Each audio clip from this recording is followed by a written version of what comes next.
All right, folks, let's switch gears for a moment because breaking news, President Trump says the United States will not punish Saudi Arabia any further over the murder of Jamal Khashoggi. In a statement, President Trump says that the United States does not condone the killing, but it would be, quote, foolish to cancel the $110 billion in arms sales. He also emphasized that the king and the crown prince of Saudi Arabia vigorously deny any knowledge of the murder.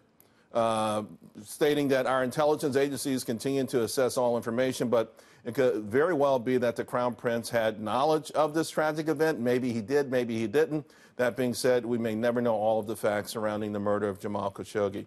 Joining me now, Weekly Standard Deputy Managing Editor Kelly Jane Torrance. Kelly, this is your neck of the woods. You know it better than anyone else.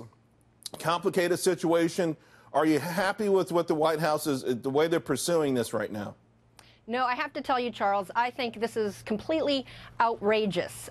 We may not know exactly what Mohammed bin Salman knew or did, but I'll tell you what we do know. The CIA intercepted a phone call between Jamal Khashoggi and the U.S. ambassador from Saudi Arabia, who is actually the prince's brother, Khalid bin Salman. And in that call, the U.S. ambassador told Jamal Khashoggi that he should come to Turkey, to the consulate there, to get his marriage papers, because, of course, the writer was too scared to go to Saudi Arabia, and we now know why. He said to come to Turkey to get them, and you will be safe. Well, he clearly wasn't safe. Let's remember that this man was murdered simply for what he wrote and for what he said. All right, so let me get in here because we don't have a lot of time, but I do want to go into the communique from the White House. It begins with America first, exclamation point, and it says the world is a very dangerous place. So they talk about Saudi Arabia, but also about Iran, which backs Bashar Assad, who's killed millions of people, millions of people. He talks about other dangerous areas, the war in Yemen, facilitating, the war, the terrorism in the region. So I think what the White House is suggesting, beyond the economics of this, would it be wise to sever a relationship with one of our key allies in the most dangerous place in the world right now?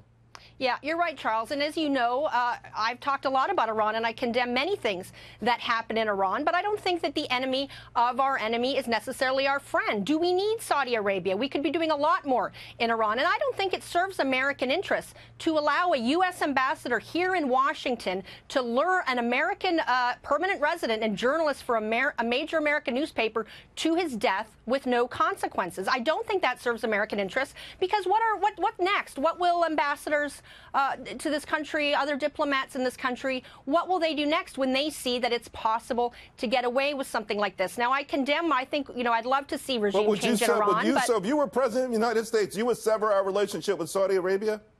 I don't know that I would sever the relationship, but I would certainly do something. I would certainly at least get rid of, I would say this guy's got to leave the country, the U.S. ambassador, the brother who actually lured him to his death. And I have to say, I wonder, is Saudi Arabia really helping us that much with Iran? I think we need to condemn murder of people for what they say and what they write, no matter who does the killing and no matter where they live. So, yeah, you're right, it's complicated, but, morals are not complicated. We have so few friends, though, in that area. I would think Iran would run amok. You look at that proxy war in Yemen, for instance. It's expensive, it's very violent, and I'm just thankful personally that those aren't American soldiers in there fighting that war, because if Saudi Arabia wasn't, it could actually be us. And, people talk, Kelly Jane, about, the same people that condemn this are mad at Trump for fighting back against China, which has 1 million Muslims in prison.